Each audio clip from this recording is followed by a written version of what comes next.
नमस्कार दोस्तों, हमारे चैनल पे आपका स्वागत है। आज हम बात करेंगे 8th पे कमीशन के बारे में। जो गवर्नमेंट ने अभी अनाउंस किया कि 8th पे कमीशन जो है वो 2026 से इम्प्लीमेंट होगा, तो उसके बारे में हम बात करेंगे। ये सारी चीज़ें कब से इम्प्लीमेंट होंगी, किसको कितना फ़ायदा होगा, जो राज्य के कर्मचारी हैं उनका कितना फ़ायदा होगा, जो पेंशनर्स हैं उनका कितना फ़ायदा होगा, जो फिटमेंट फैक्टर है वो कितना होगा। तो ये सारी भी चीज़ें मैं अपने वीडियो में पूरी तरीके से आपको डिटेल्ड वे में बताऊंगा। तो इसलिए आप मेरे चैनल पर नए हैं तो प्लीज़ चैनल को सब्सक्राइब करें, साथ ही साथ वीडियो को अंत तक देखें।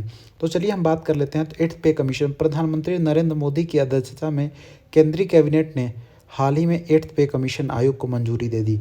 इसके तहत केंद्रीय कर्मचारियों की सैलरी में बढ़ोतरी हो जाएगी। रिपोर्ट्स के अनुसार न्यूनतम बेसिक वेतन 18,000 रुपये मंथली से बढ़कर 51,480 रुपये मंथली हो सकता है।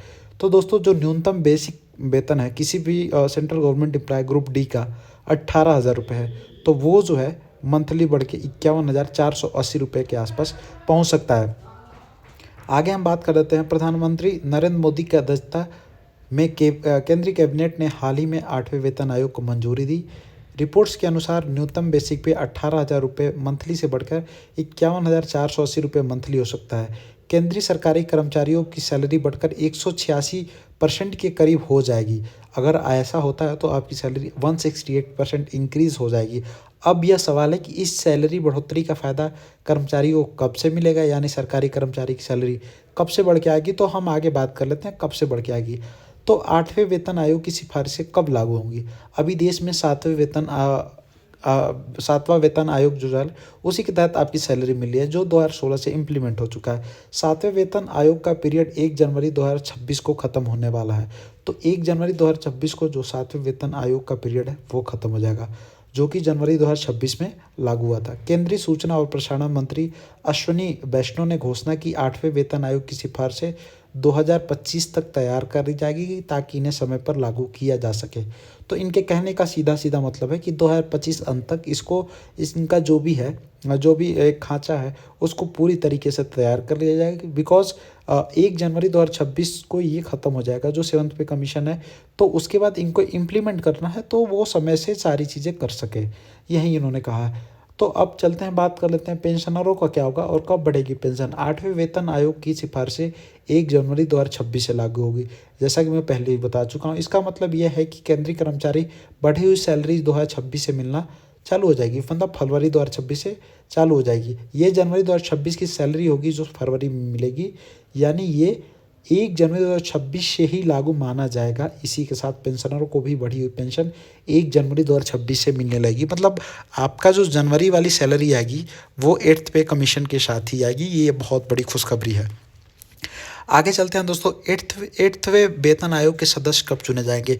अब तो गवर्नमेंट ने बोल दिया कि 8th पे कमीशन आएगा, लेकिन जो सदस्य जो हैं जो उसका एकदम साँचा तैयार करेंगे, क्या होना चाहिए, फिटमेंट फैक्टर कैसा होना चाहिए, महंगाई के हिसाब से जो गवर्नमेंट एम्प्लॉय का जो इंक्रीमेंट होता है वो बहुत कम लगता है, इसीलिए पे कमीशन लाया जाता है कि ये सारी चीज़ें पे कमीशन एक बार आके सारी चीज़ें कवर कर लेता है। तो ये जो सदस्य हैं ये कब चुना जाएगा। फिलहाल 8वें वेतन आयोग ने अपना काम शुरू नहीं किया, अब तक कोई भी काम इस पे, केवल अनाउंसमेंट हुआ है कि 8th पे कमीशन आएगा, क्योंकि इसके सदस्य अभी तक नियुक्त नहीं हुए। तो इनके जो सदस्य हैं वो नियुक्त नहीं हुए।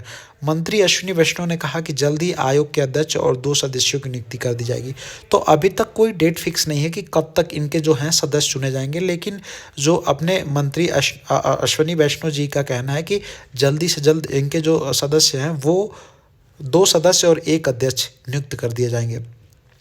क्या राज्य सरकारें के कर्मचारी भी बढ़ाएंगे वेतन। भारत में राज्य सरकारें केंद्रीय वेतन आयोग की सिफारिशों को अपनाने के लिए बाध्य नहीं होती। तो ऐसा कुछ भी नहीं है कि 8th पे कमीशन सेंट्रल गवर्नमेंट ला रही है तो कोई भी स्टेट जो है अपना 8th पे कमीशन लाएगा, ये कंपलसरी बिल्कुल भी नहीं है। स्टेट चाहे तो ला सकता है, स्टेट चाहे तो नहीं ला सकता।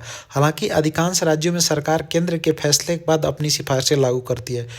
तो लेकिन अगर आप हर स्टेट में देखेंगे तो ऑलमोस्ट सारे स्टेट जो भी हैं उनके जो गवर्नमेंट एम्प्लॉय हैं, स्टेट के गवर्नमेंट एम्प्लॉय हैं, वो भी अगर जैसे ही सेंट्रल गवर्नमेंट 8th पे कमीशन चाहे मान लीजिए 7th पे कमीशन लाई थी, उसके जस्ट तुरंत बाद जो स्टेट गवर्नमेंट के एम्प्लॉय हैं वो भी चाहते हैं कि उनका भी पे कमीशन आए।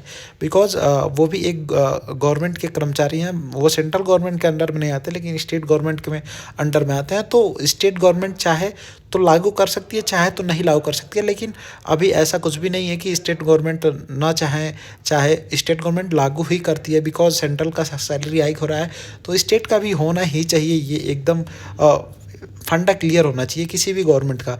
उदाहरण के तौर पे महाराष्ट्र और तमिलनाडु में 7वें वेतन आयोग की सिफारिशें कुछ रिवीजन के साथ लागू की थी। ऐसे में संभावना है कि राज्य सरकार भी 8वें वेतन आयोग की सिफारिशें लागू करेंगी।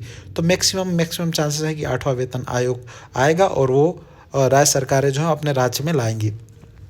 तो इस तरह से अगर देते हो 7वें वेतन आयोग के तहत फिटमेंट फैक्टर की बात कर लिया तो 2.75 था, 2.57 था, जिससे न्यूनतम बेसिक 7,000 रुपये से बढ़ के 18,000 रुपये कर दिया गया।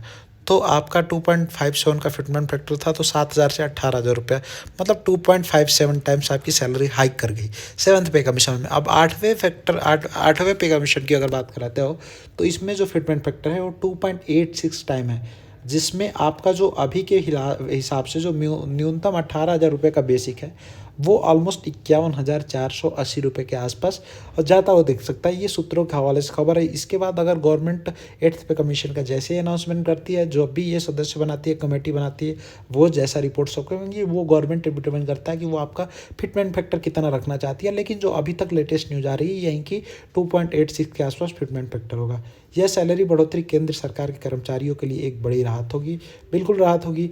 बिल्कुल मिलाकर 8वें वेतन आयोग की सिफारिशें केंद्रीय कर्मचारी और पेंशनर के लिए बड़ी खुशखबरी है। इसका सीधा असर उनके जीवन स्तर पर पड़ेगा। तो दोस्तों, अगर आपका 18,000 बेसिक है तो आपका 51,480 होता है, तो ये एक बहुत अच्छी बात है।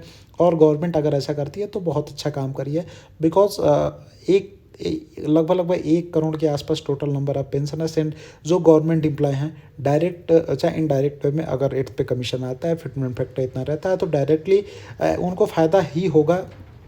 बिकॉज जो गवर्नमेंट एम्प्लॉय है उनका इंक्रीमेंट बहुत कम होता है compare to private. Government employee में क्या होता है कि आप अगर एक लेवल पे भर्ती हो गए, आप कितना भी अच्छा काम करते हो, कितना भी खराब करते हो, इंक्रीमेंट सेम है। बट प्राइवेट में ऐसा नहीं है। तो गवर्नमेंट में इसीलिए पे कमीशन हमेशा रखा गया कि 10 सालों में जो प्राइवेट वाले ईयर ऑन ईयर बेसिस पे जो इनका इंक्रीमेंट मिलता रहता है वो आपको 10 साल में ऑलमोस्ट लगभग बराबर करने की कोशिश करती है गवर्नमेंट। तो ये सारी चीज़ों को मद्देनज़र देख के देखिए गवर्नमेंट का जो कमेटी बनाती है वो गवर्नमेंट को क्या रिपोर्ट्स होती है और उसके हिसाब से गवर्नमेंट कितना सैलरी हाइक करती है, गवर्नमेंट फिटमेंट फैक्टर क्या होता है। तो ये आने वाले समय आपको पता चलेगा। अब तक का जो लेटेस्ट न्यूज़ है मैं आप तक पहुंचा दिया। अगर आप चैनल पर नए हैं तो प्लीज़ सब्सक्राइब जरूर करके जाइएगा। मेरी एक छोटी सी रिक्वेस्ट है। मिलते हैं नेक्स्ट वीडियो में दोस्तों। Thank you. जय हिंद, जय भारत।